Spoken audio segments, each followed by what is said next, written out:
Hello students, तो आज की वीडियो में हम जो डिस्कस करने जा रहे हैं वो प्रीवियस वीडियो के बेस पर ही क्लास 9th में चैप्टर 1 का जो एक्सरसाइज है वो है एक्सरसाइज 1.1 और उसके बारे में हम डिस्कस करेंगे। उसमें हमने पहली वीडियो में पढ़ा था कि जो नंबर सिस्टम में जो नंबर्स होते हैं डिफरेंट टाइप्स के कौन कौन से होते हैं, उसमें हम डिफ्रेंशिएट कैसे कर सकते हैं कि कौन सा नेचुरल नंबर होता है, कौन सा होल नंबर होता है, कौन से इंटीजर होते हैं, रेशनल नंबर कौन से होते हैं, एक्सेट्रा। तो उन्हीं के बेस पर जो हम डिस्कस करेंगे आज एक्सरसाइज 1.1 के क्वेश्चन को डिस्कस करेंगे, जिसमें कि फर्स्ट क्वेश्चन है is zero a rational number, can you right it in the form of p upon q where p and q are integers and q is not equals to 0। यानी सबसे पहले हमें दे रखा है is zero a rational number, क्या जो zero होता है वो रैशनल नंबर है। तो अगर हम रैशनल नंबर की डेफिनेशन देखें तो वहां हमने देखा था इससे पहली वाली वीडियो में कि जो भी हो अगर रैशनल नंबर होता है उसको p अपॉन q फॉर्म में लिखते हैं और दोनों इंटीजर हो सकते हैं। इंटीजर में क्या आता है कि प्लस नंबर भी हो सकते हैं, माइनस भी हो सकते हैं और जीरो भी हो सकता है। But p upon q form में क्या है, जो डिनोमिनेटर पार्ट q है वो जीरो के इक्वल नहीं हो सकता। तो इसमें जीरो की बात कर रहे हैं, तो इसमें अगर हम जीरो को देखते हैं तो हम अगर रैशनल नंबर की डेफिनेशन देखें तो रैशनल नंबर होता है कि जिसको हम p अपॉन q फॉर्म में लिख सकते हैं। अगर जीरो है तो यहाँ हम न्यूमरेटर क्या हो जाएगा जीरो, और डिनोमिनेटर में हम भी कुछ भी ले सकते हैं 1 2 3 कुछ भी नंबर हो, तो ये p अपॉन q फॉर्म में हो गया। क्योंकि अगर न्यूमरेटर जीरो होगा, डिनोमिनेटर से अगर किसी से भी डिवाइड करोगे तो आंसर क्या आएगा, जीरो ही आएगा। तो उस केस में हमें क्या मिल गया कि p अपॉन q फॉर्म में है और उसके आगे क्या लिखा है, क्या हम इसको p अपॉन q फॉर्म में लिख सकते हैं? तो yes, p upon q form में हमने लिख दिया 0/1 where p and q are integers. p और q इंटीजर हो सकते हैं, यानी जीरो भी हो सकता है, नेगेटिव भी हो सकते हैं और पॉजिटिव नंबर भी हो सकते हैं। तो यहाँ जीरो भी है और 1 यहाँ पर कैसा है, पॉजिटिव है, तो दोनों कैसे हो गए, integer. And q is not equal to zero, और q जो है वो जीरो के इक्वल नहीं हो सकता या जीरो के इक्वल नहीं हो सकता। तो इसमें क्या है, क्या ये रैशनल नंबर है? तो इसका आंसर हो जाएगा yes, zero is a rational number. यानी यहां से हमें क्या पता चल रहा है कि जो जीरो है वो रैशनल नंबर है, क्योंकि हम उसको p अपॉन q फॉर्म में लिख सकते हैं। तो ये एक सिंपल सा क्वेश्चन था, बस हमें यहाँ बताना था कि जीरो जो होता है कि वो क्या हम उसको p अपॉन q फॉर्म में लिख सकते हैं। तो यस, हम उसको p अपॉन q फॉर्म में लिख सकते हैं, क्योंकि जीरो क्या है, q नहीं होना चाहिए। बाकी अगर हम q में कुछ भी नंबर लिख सकते हैं, और इसका मतलब क्या है, अगर हम किसी से भी जीरो को डिवाइड करोगे तो आंसर क्या आएगा, जीरो ही आएगा। क्वेश्चन है कि अगर हमारे पास कुछ भी नंबर दिया हो और उनके बीच में हमें अगर रैशनल नंबर निकालना हो तो हम कैसे फाइंड आउट कर सकते हैं। तो इसके डिफरेंट तरीके हैं, लेकिन हम क्या है सिंपल इजी तरीके को देखते हैं कि जिससे हम जल्दी से आसानी से उसको समझ सकें कि आखिरकार क्वेश्चन में क्या पूछा है। Find the 6 rational number between 3 and 4। 3 और 4 के बीच में हमें 6 रैशनल नंबर निकालने हैं।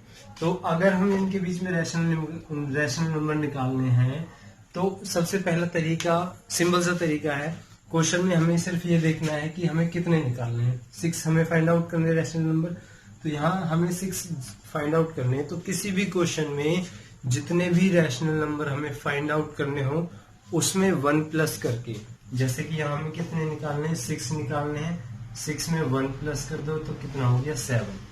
तो जो हम 1 प्लस करके जो हमारे पास नंबर आएगा उसमें हम इन नंबर्स के साथ मल्टीप्लाई करेंगे। जैसे हमारे पास क्वेश्चन में नंबर क्या है, 3 और दूसरा क्या है, 4। अगर हम इसको रैशनल नंबर में बनाए तो ये हो जाएगा 1, ठीक है। और जब हमने 1 प्लस करा तो क्या आ गया, 7। तो जो भी 1 प्लस करके आएगा उसको जो क्वेश्चन में नंबर है उनके साथ मल्टीप्लाई करोगे तो हमारे पास यहाँ निकल के आ गया 7 3 21 और 7 1 7। ऐसे ही हम दूसरा नंबर देखते हैं, वो क्या था, 4, और रैशनल नंबर बनाएंगे तो 4/1 हो जाएगा। और अगेन यहाँ हम किससे मल्टीप्लाई करेंगे, 7 से करेंगे। तो यहाँ जब हम मल्टीप्लाई करेंगे तो क्या आ गया, 28/7। तो ये दोनों हमें कैसे नंबर मिल गए, रैशनल नंबर, और हमें रैशनल नंबर ही निकालने थे। अब हमें कितने निकालने थे 6, तो जो हमारे नंबर निकल के आए वो आ गए 21/7 और दूसरा आ गया 28/7। तो इनके बीच में हमें कितने निकालने 6, तो पहला नंबर क्या हो जाएगा 22/7, दूसरा हो गया 23/7, तीसरा हो गया 24/7, चौथा हो गया 25/7, पांचवा हो गया 26/7 और सिक्स्थ हो गया 27/7। ठीक, तो अगर यहां से हमारे पास 6 ही निकालने थे 1 2 3 4 5 6, तो अगर हम इस मेथड से करेंगे तो एग्जैक्ट हमारे कितने निकल के आएंगे 6 रैशनल नंबर निकल के आएंगे। अगर हम इस वाले मेथड से करते हैं, ये मेथड क्या है कि जितने भी अगर हमें निकालने हो उसमें हम 1 प्लस करेंगे, जितना भी हमारे पास नंबर आएगा उससे हम मल्टीप्लाई करेंगे जितने भी नंबर हमें क्वेश्चन में दे रखे हैं। ठीक, और वहां से हम मल्टीप्लाई करके जो हमें नंबर मिलेंगे उनके बीच में जितने भी नंबर होंगे एग्जैक्ट उतने ही निकल के हमारे पास आएंगे। तो एक तो तरीका ये था। दूसरा तरीका है 10 की मल्टीप्लाई वाला। तो वो तरीका क्या है उसको देखते हैं हम। अब जैसे हमारे पास यहाँ 6 पूछे हैं तो हमारे पास पहला नंबर कितना है 3, तो वो सिंपल क्या है, सबसे पहले डिनोमिनेटर उसमें इक्वल करना। तो यहाँ 10 से मल्टीप्लाई कर दो और नीचे भी 10 से मल्टीप्लाई कर दो, तो हमारे पास आ गया 30/10। अगर हम दूसरा देखें तो वहां 4 सेम 10 से मल्टीप्लाई करेंगे तो यहाँ आ जाएगा 40/10। तो यानी दो नंबर हमारे पास रैशनल नंबर निकल के आए 30/10 और 40/10। अब देखो हमें यहाँ से क्या पता चल रहा है 30 और 40 के बीच में कितने नंबर हो जाएंगे, 9 हमारे पास नंबर निकल के आएंगे।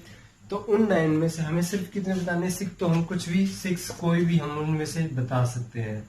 तो पहला हो गया 31/10, दूसरा हो गया 32/10, तीसरा हो गया 33/10, फोर्थ हो गया 34/10, 5 हो गया 35/10, 6 हो गया 36/10। जरूरी नहीं है कि ये स्टार्टिंग वाले बाद वाले भी लिख सकते हो, लेकिन उनके बीच में होना चाहिए। तो ये दो इजी तरीके थे। बाकी जो भी आपको अच्छा लगे वहां से आप उसको कैच करके उसको अपना सकते हो, दोनों तरीके से ये। बट इस क्वेश्चन में क्या है कि हम आंसर हमारा एग्जैक्ट जरूरी नहीं है कि जो बुक में हो उसी के अकॉर्डिंग हो, क्योंकि बुक में क्या है कि जिसमें बुक के अकॉर्डिंग मेथड यूज करा होगा उसका आंसर होगा। लेकिन यहाँ क्या है, ये दोनों तरीके सही है और दोनों से हम सॉल्व कर सकते हैं। करते हैं क्वेश्चन नंबर 3, सेम इसी की तरह ही है। यहाँ पर हमें 5 रैशनल नंबर निकालने हैं, बट इस केस में क्या है कि यहाँ में जो नंबर दे रखे हैं वो क्या है, ऑलरेडी फ्रैक्शन में है, वहां फ्रैक्शन में नहीं थे, सिंपल हमें नंबर दे रखा था। तो यहाँ हम चेक करेंगे डिनोमिनेटर कैसा है, सेम है। तो सेम हम उसी तरीके से 5 निकालने हैं। तो 5 में क्या करोगे 1 प्लस करोगे तो कितना हो गया 6। पहला नंबर हमारे पास कितना हो गया 3/5, तो किससे मल्टीप्लाई कर देंगे 6 से, क्योंकि प्लस करने पर ये आया। 6 3 हो गया 18 और 6 5 हो गया 30। पहला नंबर आ गया। और दूसरा नंबर है 4/5, यहाँ भी सेम 6 से मल्टीप्लाई करेंगे और ये हो जाएगा 24/30। तो यानी हमारे पास दो फ्रैक्शन निकल के आ गई, 18/30 और दूसरा हो गया 24/30। इनके बीच में हमें 5 निकालने हैं। तो पहले कितना हो जाएगा 90/30, दूसरा हो गया 20/30, तीसरा हो गया 21/30, फोर्थ हो गया 22/30 और फिफ्थ हो गया 23/30। और हमें कितने निकालने थे 5 निकालने थे। तो एग्जैक्ट हम इस तरीके से इसको सॉल्व कर सकते हैं। बाकी जो अभी सेम दूसरा बताया था उससे भी ट्राई करके देख सकते हो। अगर नहीं आया तो कमेंट करके मेरे को बता सकते हो, बाकी और हम एग्जांपल लेके सॉल्व कर सकते हैं। ठीक है, तो सेम ये बस यहाँ क्या था, हमें चेक करना है कि डिनोमिनेटर सेम है या नहीं। सेम नहीं है तो पहले उसको सेम करेंगे, फिर हम प्लस करके मल्टीप्लाई करेंगे। लास्ट क्वेश्चन एक्सरसाइज 1.1 का क्वेश्चन नंबर 4, और वहां हमें बताना है क्या ये ट्रू है फॉल्स, और रीजन देना है कि किस वजह से ट्रू या फॉल्स है। तो नीचे स्टेटमेंट दे रखी है, हमें बताना है ट्रू या फॉल्स है। पहली स्टेटमेंट है every natural number is a whole number every natural number is a whole number. तो नेचुरल नंबर हमें पता है, नेचुरल नंबर कौन से होते हैं? नेचुरल नंबर होते हैं 1 2 3 4 और होल नंबर्स हो गए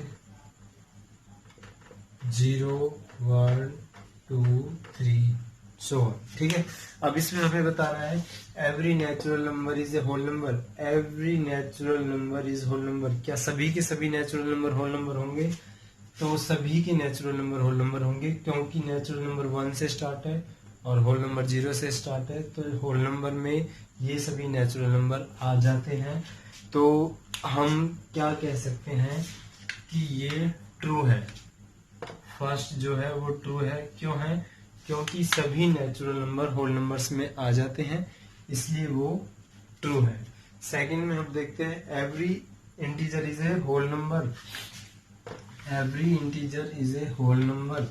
तो अगर हम इंटीजर की बात करें तो इंटीजर की डेफिनेशन पहली वाली वीडियो में हमने क्या देखी थी कि उसमें नेगेटिव नंबर भी होते हैं, जीरो भी होते हैं और पॉजिटिव नंबर भी होते हैं, यानी सभी को मिला के इंटीजर बनते हैं।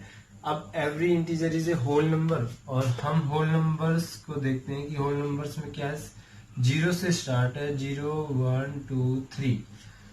ठीक, 0 से स्टार्ट है। तो यहाँ पर क्या हमें होल नंबर में नेगेटिव नंबर नहीं दिखाई दे रहा, यानी होल नंबर्स में नेगेटिव नंबर नहीं आते क्योंकि वो 0 से स्टार्ट होता है। बट इंटीजर्स में क्या नेगेटिव नंबर है। तो एवरी इंटीजर यानी जितने भी इंटीजर होते हैं क्या वो होल नंबर होते हैं? तो वो होल नंबर नहीं होते, क्योंकि इंटीजर में नेगेटिव है और होल नंबर्स में नेगेटिव नहीं आते। तो इस केस में जो सेकंड वाला पार्ट हो जाएगा वो क्या हो जाएगा? फॉल्स, क्योंकि इंटीजर में नेगेटिव होंगे और होल्स में नेगेटिव नंबर नहीं होंगे, इस वजह से ही क्या हो जाएगा? फॉल्स हो जाएगा। थर्ड पार्ट है every rational number is a whole number. अब सेम यहाँ भी होल नंबर, तीनों में होल नंबर की बात आ रही। तो होल नंबर हमें पता है क्या होता है कि 0 1 2 3 यानी कंप्लीट नंबर होते हैं। और रैशनल नंबर हमें क्या पता है? रैशनल नंबर क्या होते हैं? रैशनल नंबर क्या होते हैं? जो पी अपॉन की फॉर्म में लिखे जाए, जैसे कि 1/2 3/4। तो यहाँ हम क्या देखते हैं कि रैशनल नंबर में ये अगर हम देखें 0 भी 1 कर सकते हैं, 1/1 भी कर सकते हैं, 2/1 भी कर सकते हैं, क्योंकि अगर नीचे 1 लोगे तो उससे डिवाइड करोगे तो सेम यही नंबर आ जाएंगे। अगर डिनोमिनेटर में हम 1 के अलावा कुछ और नंबर लेते हैं तो वो होल नंबर्स नहीं आते, क्योंकि वो अगर क्या है हम इससे डिवाइड करेंगे तो क्या आएगी? पॉइंट में वैल्यू। बट होल्स नंबर में पॉइंट की वैल्यू नहीं होती, वहां कंप्लीट नंबर होते हैं।